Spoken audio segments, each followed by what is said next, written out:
All right, we've left off and we're pretty deep into it by now. The pattern is very well established. There's Shahrazad telling stories every night to try and stave off her husband killing her. And she has this nice little setup where her sister comes to visit every evening and says, "Won't you tell us a story?"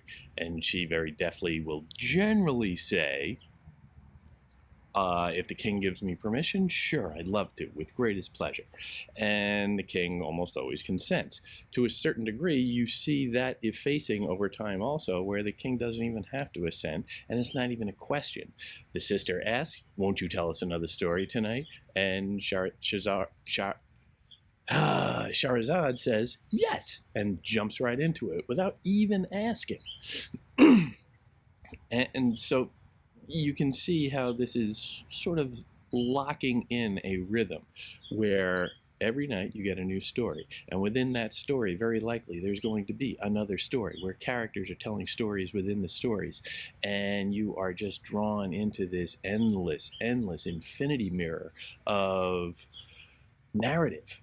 And it's all very fun, it's all very sensationalist, it's all very at times quite seductive, and it's playing on that very human quality of curiosity that is just drawing you in constantly, because generally Shahrazad knows how to tell a good story, and she knows when to have a cliffhanger, because every evening at some point, or every morning at some point, the sun comes up and she'll say, "But you'll have to, if you want to hear the rest of this, you'll have to tune in next time."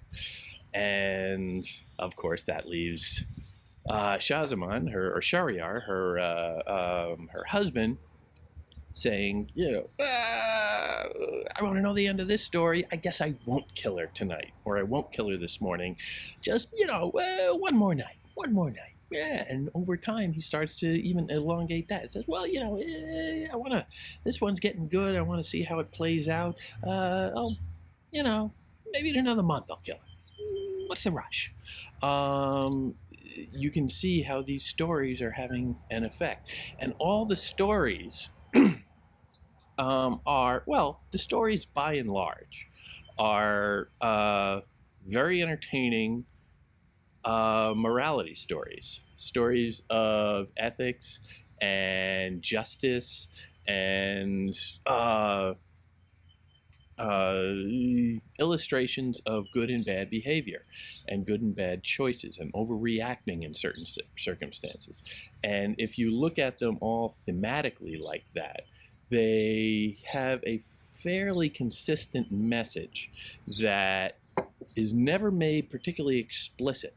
This isn't Aesop's fables, where at the end of the story you're told exactly what to deduce from the story, given a moral down at the bottom. This is not that. This is a slow accretion of lessons from these stories. Oh, is that how it works out? Yeah, okay, I guess well, yeah, sure, that makes sense. Again and again and again, the morals start to sink in, the ethics start to sink in, the sense of justice and injustice starts to take hold, and stories begin to take on their educative value, their value for instruction. And we can't ever forget that stories were originally told not only for entertainment, but for instruction, to teach good morals, what a culture, a society believes, but also what a standard of decency you can expect in a given culture. And these stories start to sink in, and the king, Shahrazad's husband, is sitting there just going, "Oh yeah, tell me another story, tell me another story. Yeah, I really hate women. He-Man Woman Age Club. I can't stand women. I'm going to kill you in the morning. Don't forget that." But these stories are slowly sinking in that, yeah, okay, that character got a really raw deal. that character, that demon character, really overreacted to that, and the bad things happened because of that. That was stupid. Well, he's overreacting. He took his wife's infidelity and his brother's wife's infidelity as the lesson that all women are bad and cannot be trusted. And so he came up with this scheme to marry a woman every night, essentially rape her, and kill her in the morning. Perfect plan.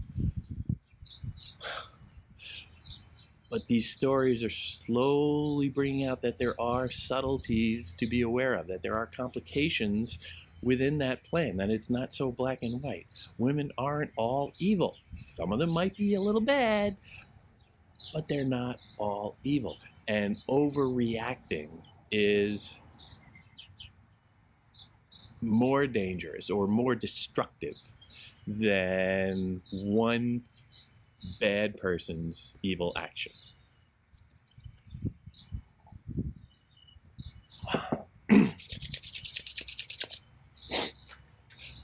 One more thing to bear in mind as we go through this. Stories were told to entertain. Stories were told to instruct. Stories were also told, and have always been told, to bring people together. Storytelling is a shared experience by and large. In the oral tradition, you would generally have a small group, or sometimes a large group, get together to hear a story. Maybe it's just around a campfire. Maybe it's in an auditorium. Maybe it's just a family sitting around at night when there's nothing else to do. And grandma starts talking about, well, I knew this guy once who, boom, boom, boom, boom, boom. And it's a social mechanism. It brings people together to do something special, and it requires a kind of social interaction. It's not all one-sided. Somebody is always listening, and listening is an active participant role, especially when you are playing with this mechanism of suspense, where feeling suspense is an active role, and all the listeners are sitting there leaning forward at the edge of their seat. Oh boy, I can't wait to see how this turns out. And the storyteller can sense this and starts to feed on this and starts to give more and more and more little details to just slow down the payoff at the end, to draw out the suspense and make it more enjoyable. And in that give and take among an audience or a reader and the speaker, the narrator, the writer, however you want to couch that, that is social. That is a coming together. That's humanity uniting. And there's something really quite special about that we don't have enough of these days. So bear all that in mind as you go through this. It's a really fun thing that or fun book that you can get lost in. As I've said, the complete works, 1001 Nights, whatever.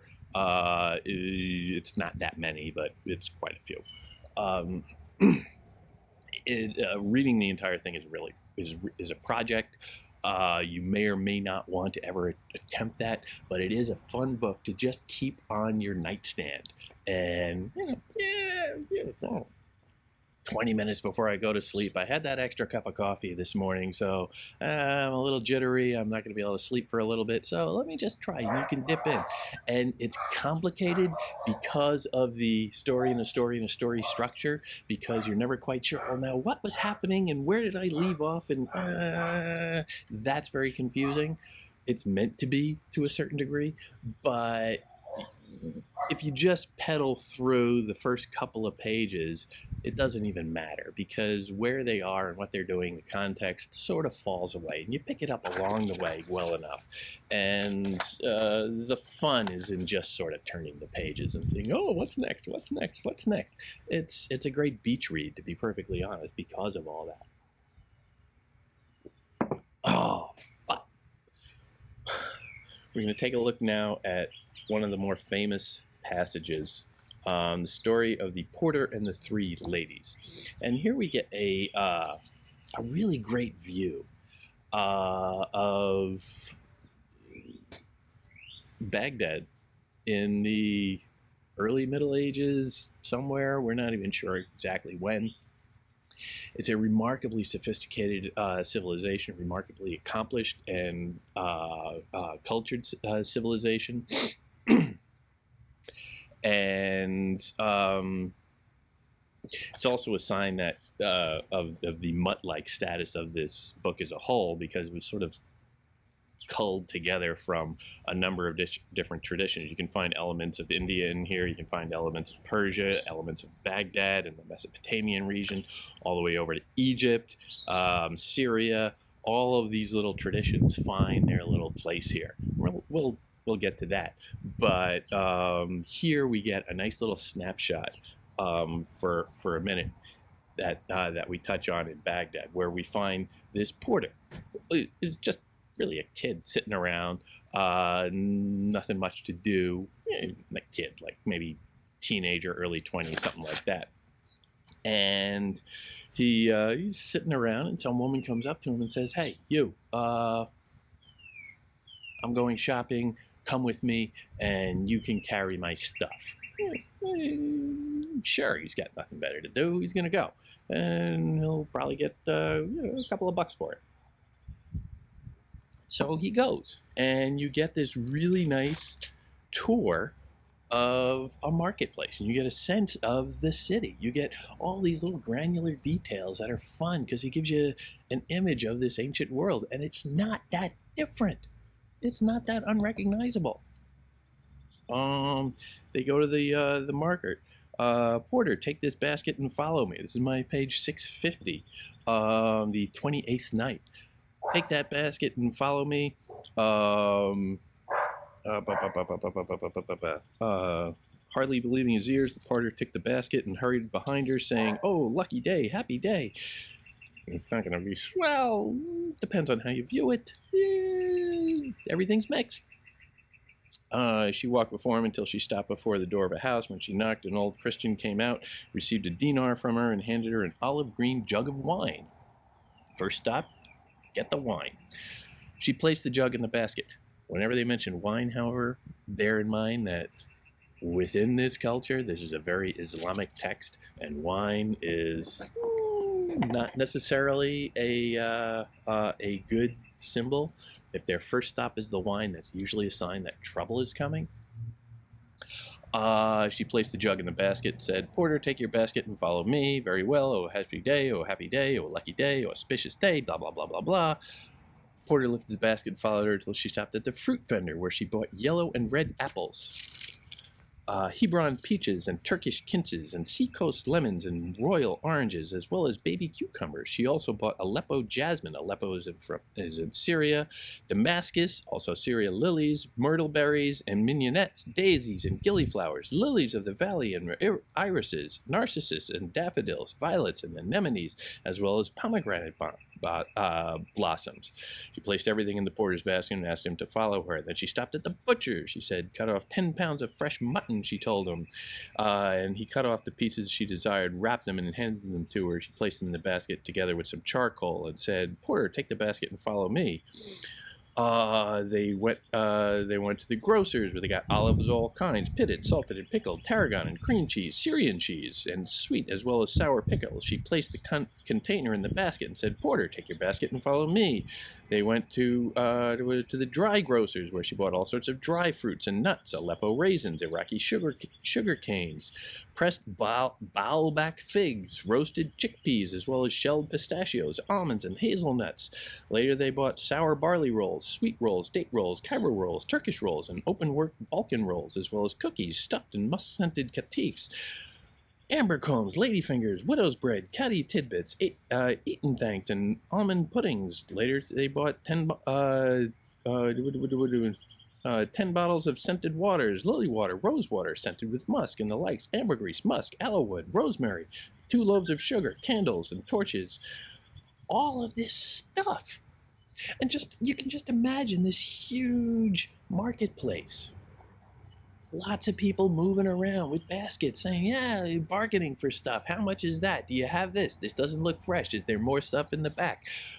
This doesn't look quite as good as you had last week. Can I maybe get a little break? This isn't worth that much. What, are you kidding me? I'll give you half. No? Well, maybe. All right. Well, let's meet somewhere in the middle. And you can see this bargaining market culture coming about. And it's remarkable by the unity of it, the togetherness of it, the cosmopolitan nature of it. These are imported goods. They're coming in from all parts of the world, just like the stories themselves, and it's a really vibrant little scene, and it gives you a great sense of what it was like to go to market at that time. So while I would caution against reading any of this stuff as particularly documentary, it is not fact we're reading, but like all the best stories, they have realistic little moments that give you a real sense of, okay, well, this is what this was really like. It's so detailed, it suggests that this is what it was like, because nobody's going to really come up with all that. They're just going to say, yeah, they went to the store and they bought some stuff. But if you really do it every day, as people do, these are the sorts of details that you know. These are the sorts of details that are familiar. These are the sorts of details that ground the story in a kind of reality. Because at this point in the story, where again, we're on the 28th night or something, we've seen some pretty fantastic stuff. We've seen some pretty incredible stuff, some pretty bizarre stuff. And to take a moment to just push that back a little bit and say, no, we're not going to fly off into fairyland just yet. We're going to try and keep it somewhat grounded so that we can fly off into fairyland again. That's a nice little respite. It gives you, it reorients you and says, oh, okay, yeah, this is real. This is a real thing. And that makes the ultimate leap into the marvelous and the fantastical and the strange and mysterious.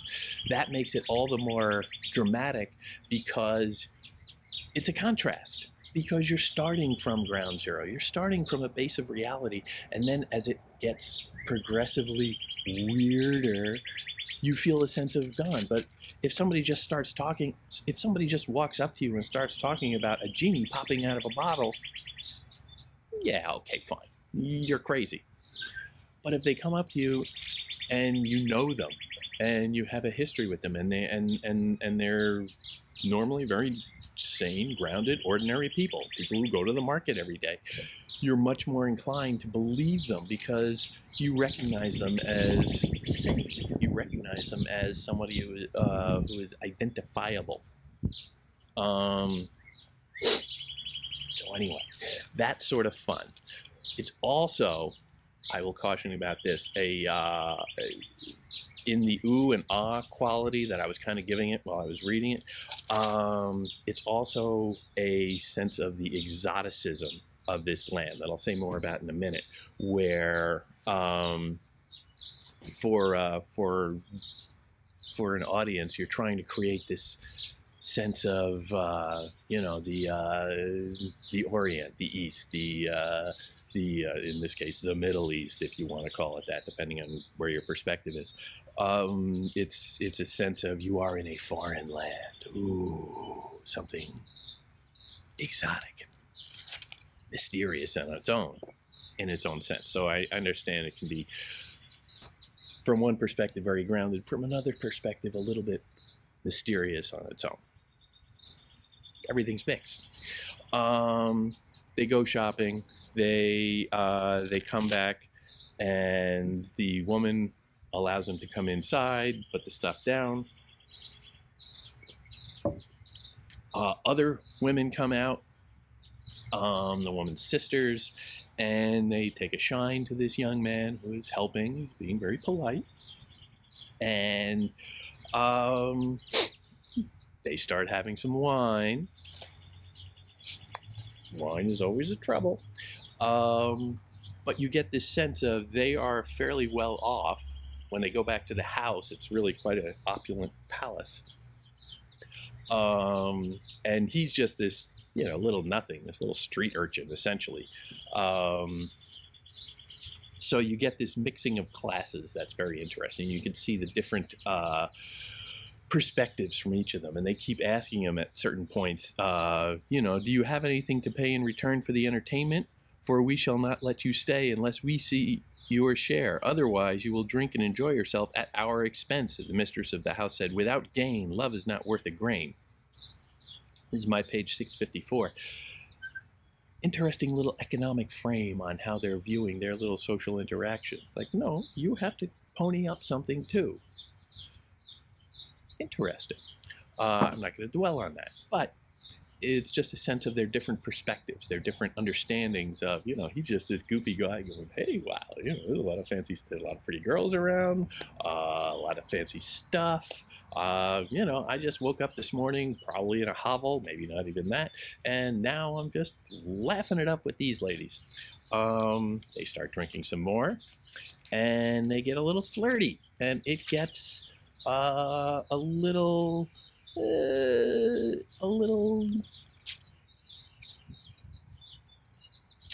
sexy. Gotta be honest, a little sexy. At times, like, weirdly so. On my page 655, thus receiving the full and returning the empty cups, they went on drinking cup after cup until the porter came to feel tipsy, lost his inhibitions, and was aroused. This is a sign of trouble. In a non-drinking society, this is a sign of trouble.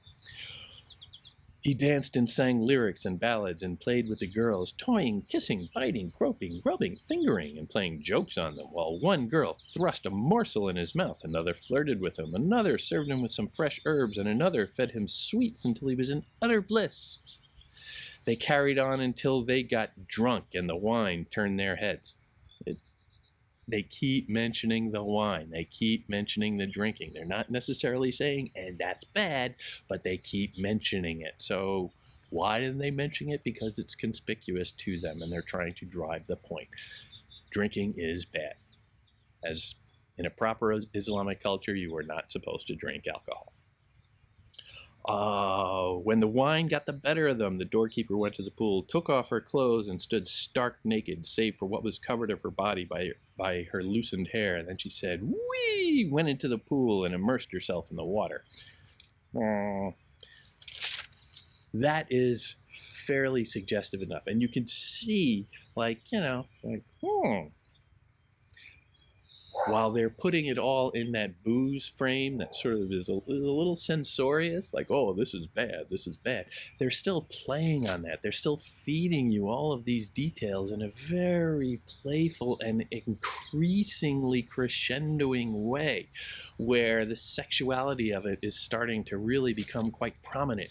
And you can see the audience, who might at first be, oh, well, that's terrible. They're starting to, really? Tell me more. They're having it both ways. Both ways is kind of a thing. And they're all frolicking in the pool, and they're all naked, and they're starting to get very, very drunk. And at this, I would suggest it's important to bear in mind what is happening here, because the fanciness of the marketplace, the fanciness of the home, the wine, the harem-like quality of this. This is one young man in a room full of women, and it's very sensuous. It's very sensual. It's very sexy. This is what is known as Orientalism. There is a scholar named Edward Said who wrote a book called Orientalism. His main contention in this was that portraits in the West meaning Europe and the Americas, portraits in the West of Arabic Eastern, Middle Eastern, however you want to couch it, cultures tended to be othered, tended to be intentionally quite distinguished, almost made foreign and strange, and in that way sort of objectified into a kind of, potted plant irrelevance. And he pointed this out, and he showed a lot of different examples throughout history of people who just sort of looked as like, ooh, I want to hear about Aladdin and the magic lamp, and tell me, and oh, the dancing girls, and give me my 3 wishes. And because of that, it diminishes the culture. It makes it sort of a sideshow freak of proper culture. And this is kind of what they're playing on here, because it is very important to understand the role of this text. In the Arabic world, this text has always been sort of, it's kid stuff. It's the Harry Potter of the Arabic world. But when a translation hit France in the 1800s, it just took off like wildfire. And everybody's like, oh, it's so exotic. And they like the sexiness, and they like the richness, and the foreignness, the exotic nature of it. And that sold.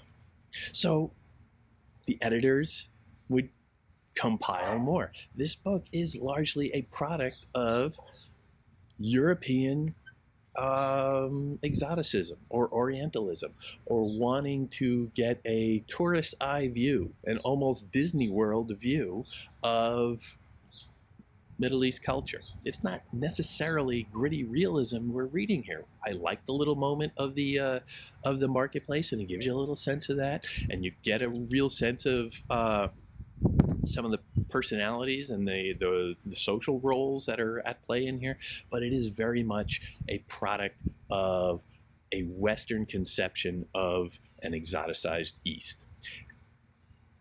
It's playing on that, and that doesn't make it bad, but it's something to be aware of when they're doing it. So when they're giving you these images of this harem, and that's what it is. One guy, all these girls, a sexual context, lots of drinking, lots of sensuality. It's a harem. When they're playing on that, they're giving you this line. They're selling you what they know sells. Doesn't make it bad? Well, it might. But just be aware of what's going on. Just understand, like, okay, you're doing that, and doesn't make it less fun, but I need to understand it. And there are some moral consequences to this, some moral dimensions of diminishing the people and stuff like that. I would say that this is not trying to be a particularly objective work. It's not trying to be gritty realism at all. But so it's a little unfair to judge it on that basis. But just be aware that that's there. And it makes it a little easier to negotiate, because there are times when it's going to be sort of feeding you this, and maybe you're not even buying it. Like, I don't like to swim, so what's with all this? What's in the pool? I don't understand that. What are they doing? And I don't drink that much. Why? I would have a sip, and hey, that's great. Let it go. But they're playing with very specific tropes to get you to react a certain way. And whether you play along or not, it's nice to know.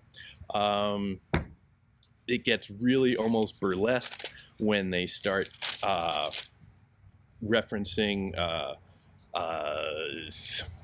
names for genitalia. Ladies, what is it? Let me think. What is it? On 657. When the porter went down to the pool, he bathed and washed himself under his beard and under his arms. Then he rushed out of the pool, planted himself in the lap of the fairest girl, put his arms on in the lap of the doorkeeper, rested his legs on the lap of the shopper. He's just stretching out across them, which is kind of weird. pointed to his penis, asked, "Ladies, what is this?" And then they ripped through a lot of different names for it, which I'm not going to go into here. But some of them are quite ordinary and medical. Some of them are quite, crude. Some of them are almost euphemistic. But it's this, what I kind of like in this, and they go through it with the women too. What is this? Let's rip through some vocabulary. But it's also in this section, in that little passage, an objectifying of language, because he's pointing at something very basic, and it's going to mean a lot of different things, and it can be used for a lot of different things, but, well, not that many. But they're talking about language. They're talking about what's this called. So there's the thing, and then there are all these different words for it, and each word is going to have its own evocation. Like I said, some of them are going to be a little euphemistic, some of them are going to be very scientific, some of them are going to be a little crude, and all of this just points out, because they're just clicking through them again and again. What's this? It's this word, and this word, and this word, and this word. It makes you aware that, well, we're just talking about words here, not the thing.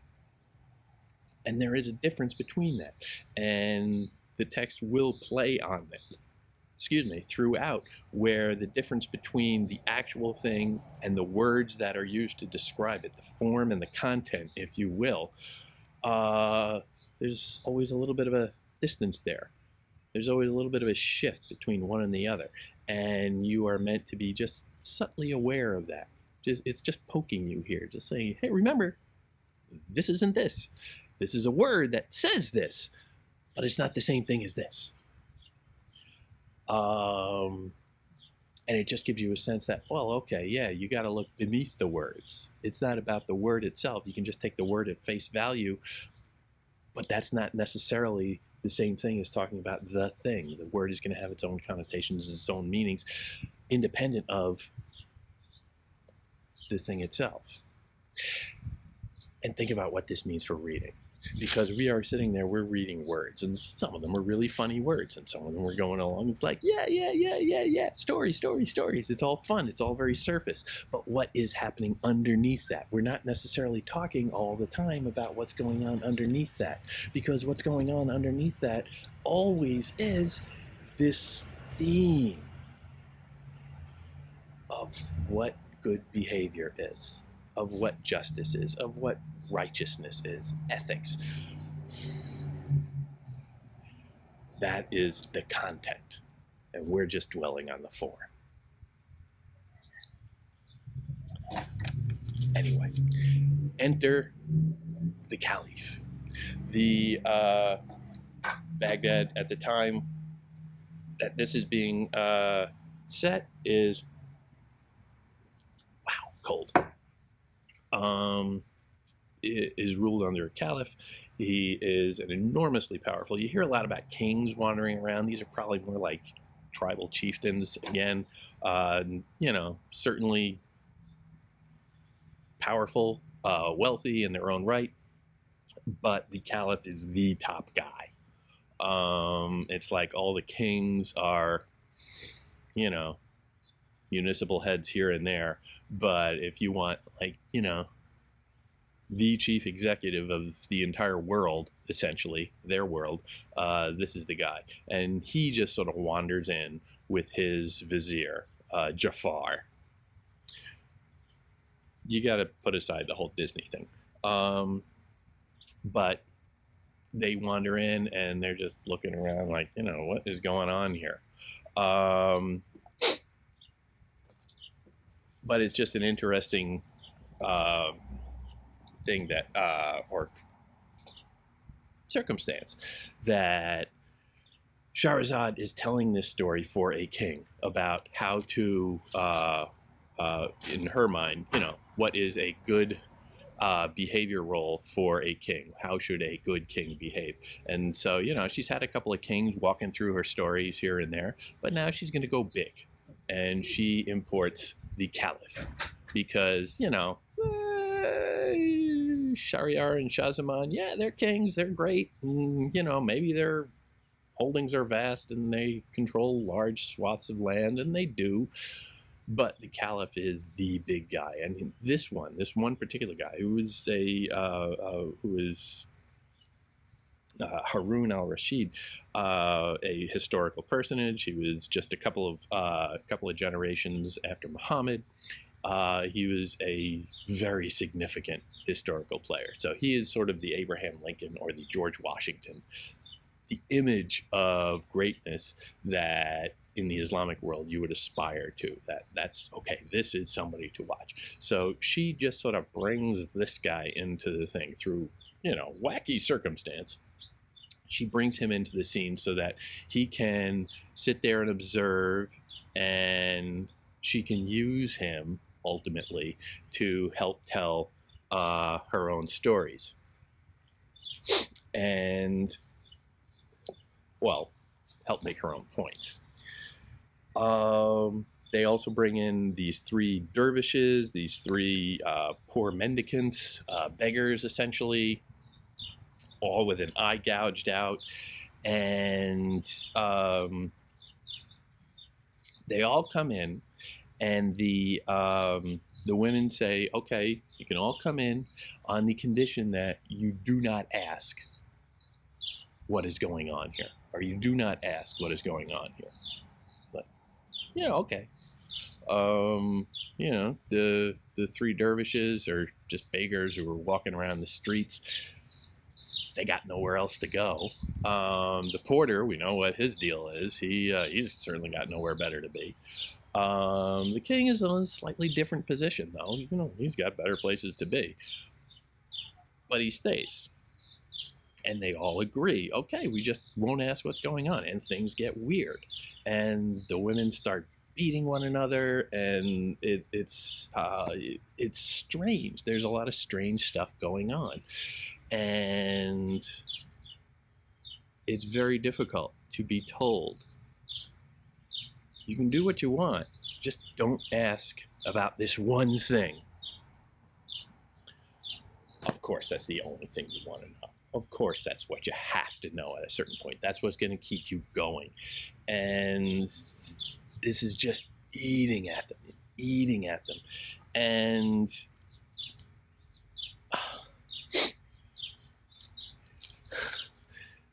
they break down. They have to know. And the girls call out some slaves and say, okay, we're going to kill you. But then we get another thing where the dervishes say, well, now wait a minute, don't kill me. If I tell you a story of how I lost my eye, and it amazes you, is that worth my life? Again, playing on curiosity. They say, yeah, sure, tell me a story. And you get these stories from a succession of dervishes.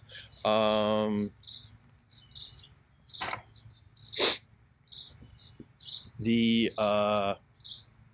porter throws in with them. The porter says, he tells a story.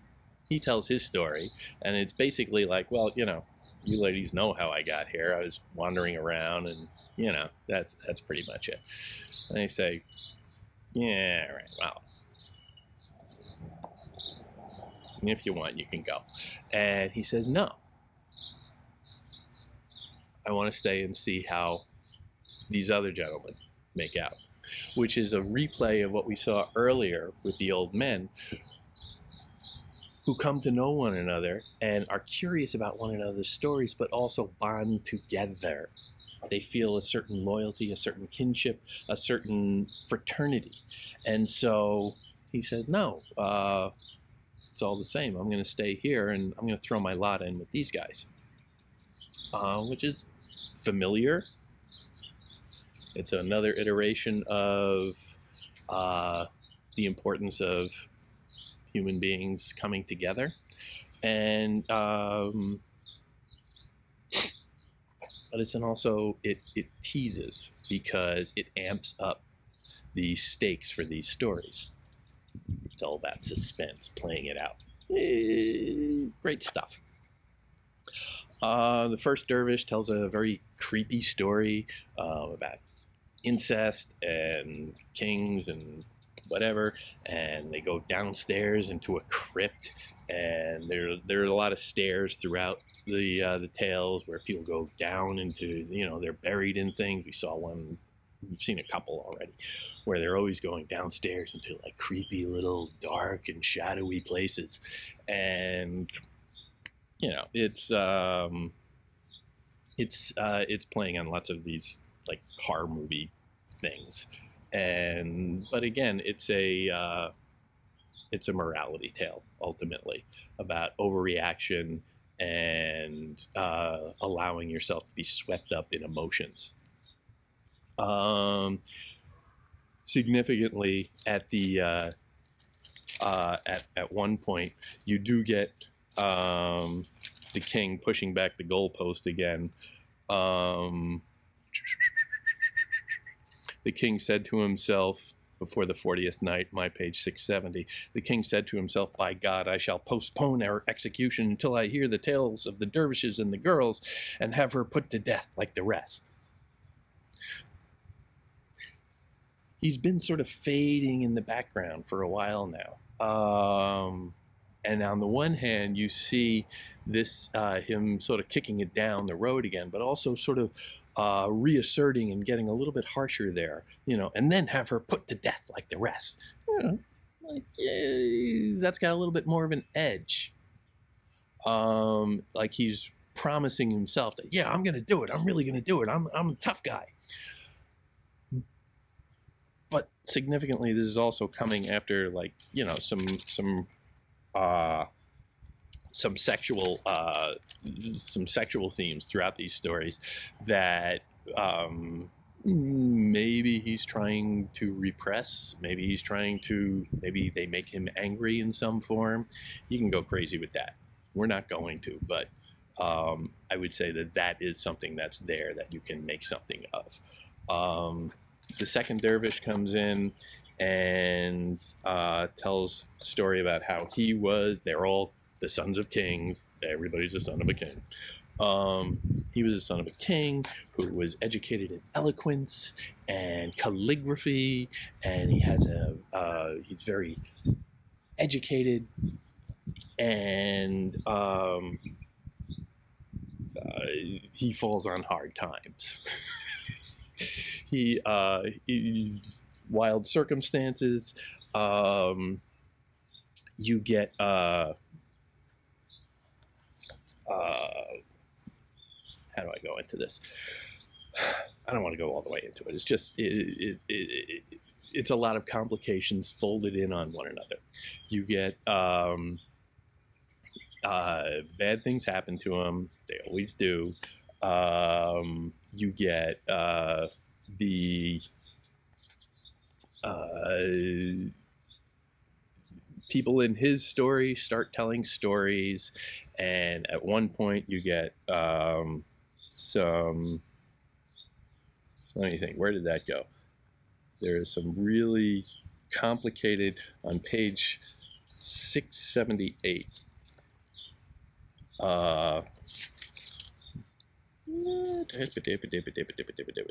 678.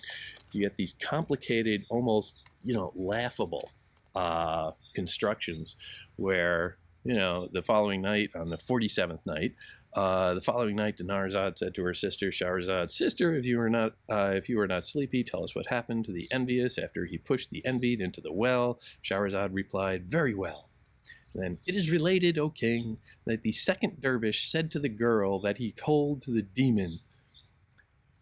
And you're in this Chinese box, this Russian nesting doll of reality, this infinity mirror hall, where it's just one level inside of another, and when they actually say it, it's almost laughable, because you're realizing how conspicuous it is. You're realizing, like, oh yeah, how am I keeping this straight? It's so complicated. Who's telling who? Who's who? What is the reality here? What is the ultimate narrative? Where is the order in this? Well, it's an order within an order, and an order within an order, and it's always pointing this out in one way or the other. And This is part of the process. And this keeps it rich. This keeps it fun, sort of moving along, and you're always finding something new, and going in and finding something new again. And it's also meant to be bewildering. And here, I think in that little line, you can see, again, the text just sort of doing it. You can say that, well, that's just what's happening. Do they really have to make it that explicit right there? They're suggesting that, I think, again, that the form is meant to be very complicated. But when the form is pointed out, you're supposed to understand that the form is different than the content. And when you do that, you're supposed to lean back, I think, and say, well, gee, what is going on underneath all of that? There's a whole lot of smoke and mirrors going on, but what's really happening underneath?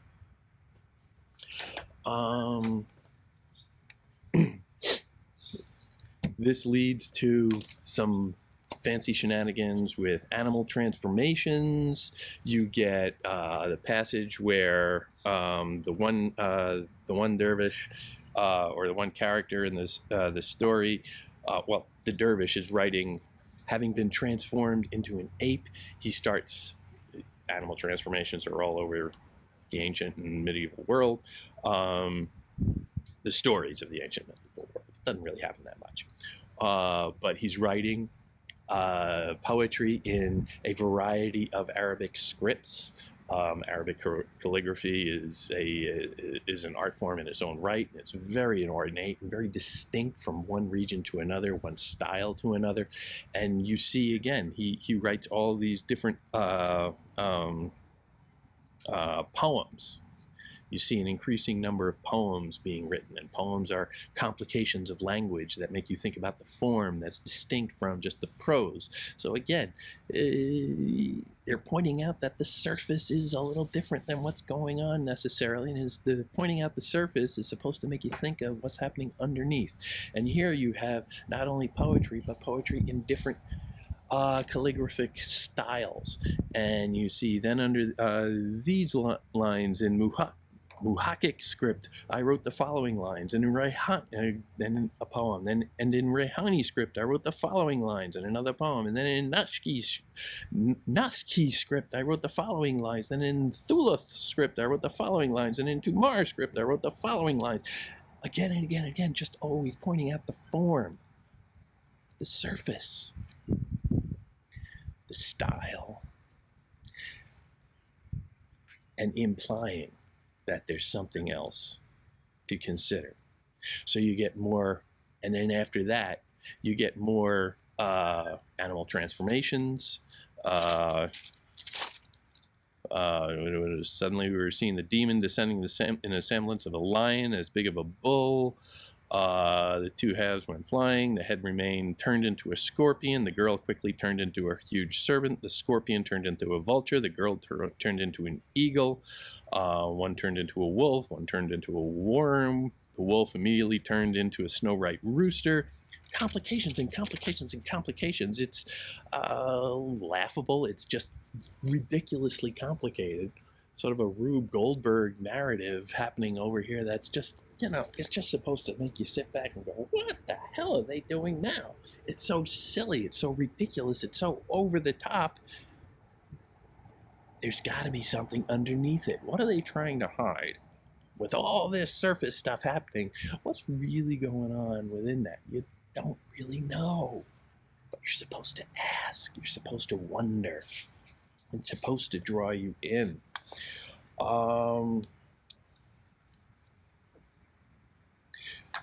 The third dervish tells his tale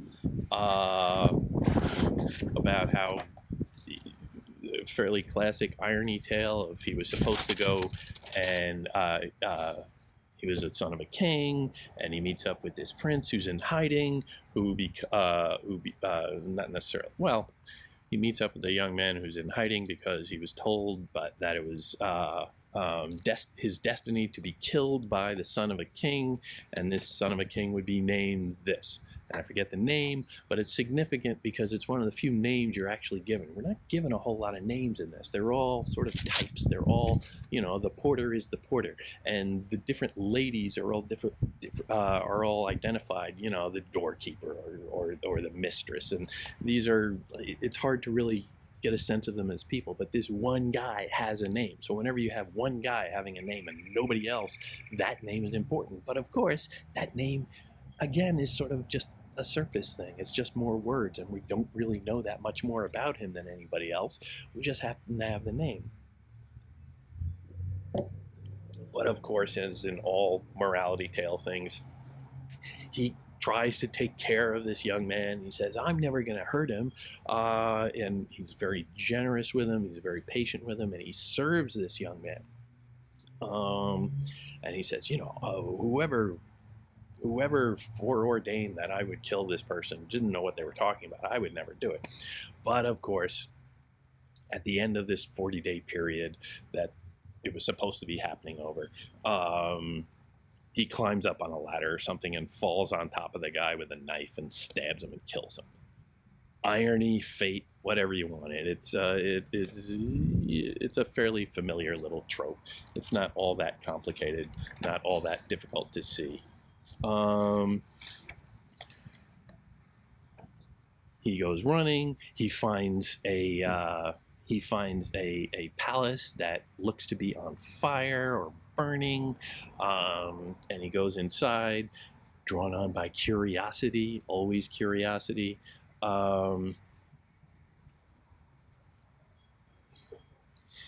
He finds another harem, essentially. 40 women, sumptuously dressed, 40 girls, sumptuously dressed, as they call it. This is like page 695.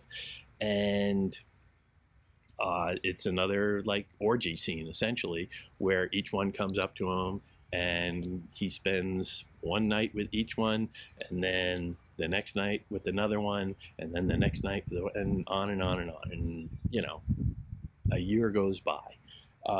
Presumably a pretty good year as far as he's concerned. And it's a palace. There's plenty to eat. It's luxurious. All he's doing all day is laying around, eating, drinking wine, and, frolicking with these lovely young ladies. And at one point he is told, okay, the girl's got to go. You can stay here.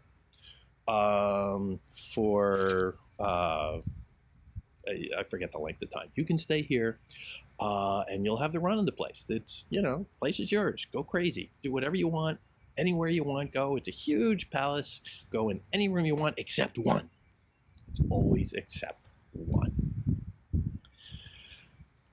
So of course he says, yeah, sure. Wait, this sounds great. What do I need to go in that one for? Plenty of other rooms, lots of other rooms. I'm going to have a great time. And of course, they go, and he goes exploring. He checks out this room. It's like, wow, look at this stuff. That's pretty cool. Next day he goes in the next rooms. Wow, look at all this stuff. That's really cool. On and on and on and on and on. And even at one point, it becomes, because they're really just piling it on there. They're making it silly, silly, silly. At one point, he goes in one door and he finds 40 other chambers within that one room. So he can go into that door and that door and that door and that door, which are all still just within that one room. So it's another infinity mirror, always drawing it out. It's like, oh, it's always another thing, always another thing, always another thing. But of course, it gets down to the last room. And he's staring at that door. He wants to know what's behind that door. And it's just killing him. He just wants to know that door. The rest of it, he knows it. He's been there. Been there, done that. I don't care anymore. But it's the curiosity that draws him in, that he is itching to find out.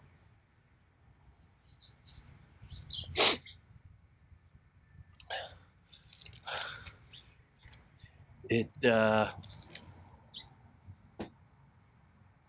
doesn't necessarily go well.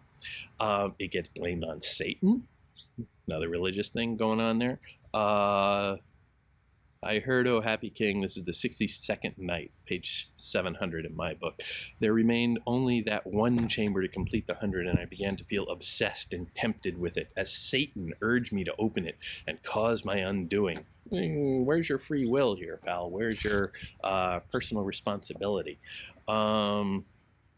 Even though there remained but one night for the appointed time for the girls to return and spend the whole year with me, and I was no longer able to restrain myself, and, succumbing to the devil, at last opened the door plated with gold.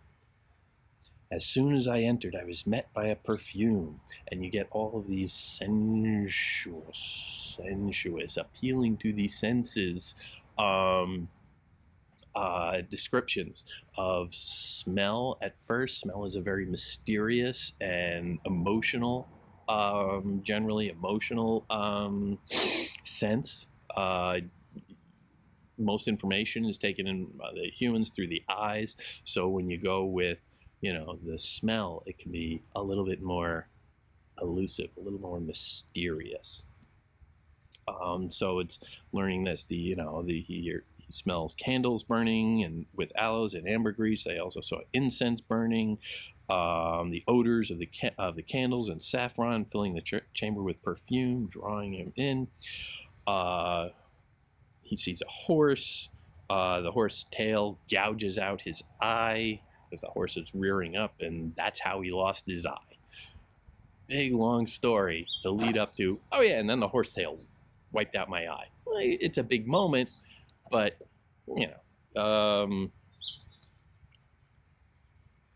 it's not necessarily all that impressive after all that. It's almost a letdown. But the horse, he gets on the horse goes up, the horse lands back down on a different palace roof, and it turns out to be the palace he was at earlier, or where he is.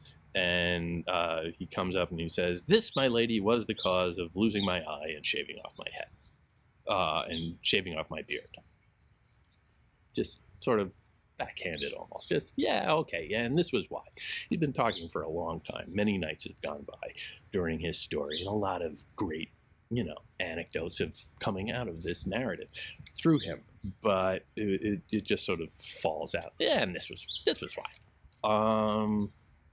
It is related, O happy king, that after the girl heard the dervish's tale, she said to them, "Stroke your heads and go on your way." As in, like, yeah, okay, still here, on top of my shoulders. I wasn't beheaded. Goodbye. But they don't necessarily all go. The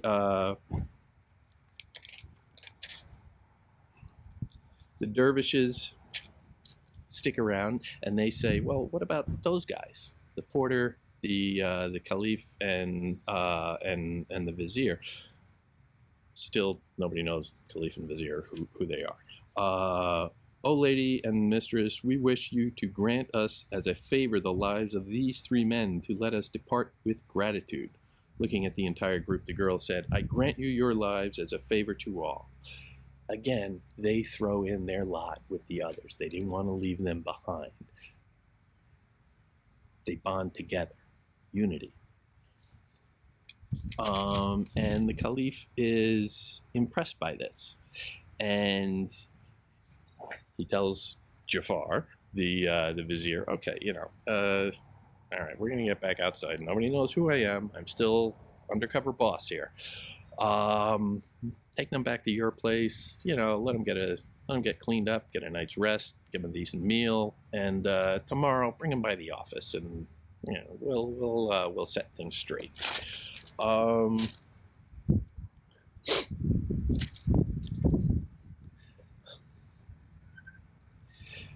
They ask about the mistresses, the women. "Well, tell us your stories." And the first lady, the mistress, tells a story that is oddly familiar. It is a story about how she had two sisters who betrayed her, and she had, she was very successful as a merchant, and her sisters betrayed her by tossing her overboard of a merchant ship when she was coming home after a business trip, having found a husband, or at this point just a fiance, and the sisters just couldn't take that, and they threw her and the young man overboard. It sounds an awful lot like the old man tale who was betrayed by his brothers earlier on, which in itself is really just a rewriting of the tale of the prodigal son from biblical tradition, or of Joseph and his brothers, where jealousy, envy seeps in and creates disunity and betrayal. And so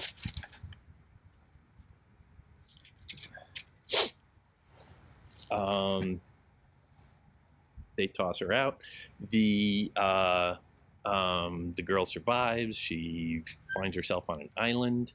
She let me think. It's a complicated story.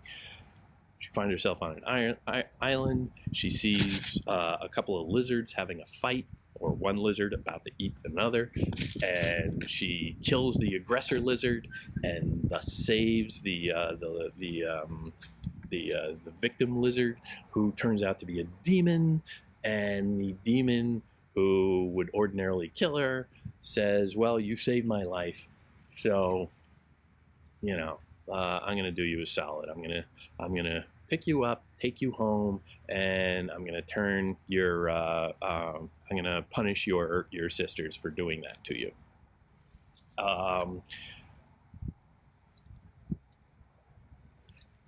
The punishment itself is mitigated by the mistress saying, don't kill them, don't punish them too harshly. Let's show some mercy. And they do. And they come up with a just punishment, not that austere. Well, depends on how you view it, but it's a sense of, well, okay, what is justice? Well, what punishment is appropriate? What is proportional to the crime that they committed? And again, we get this justice, proportionality. What is a good punishment? Which is exactly what Shahrazad has been trying to drill home this whole time.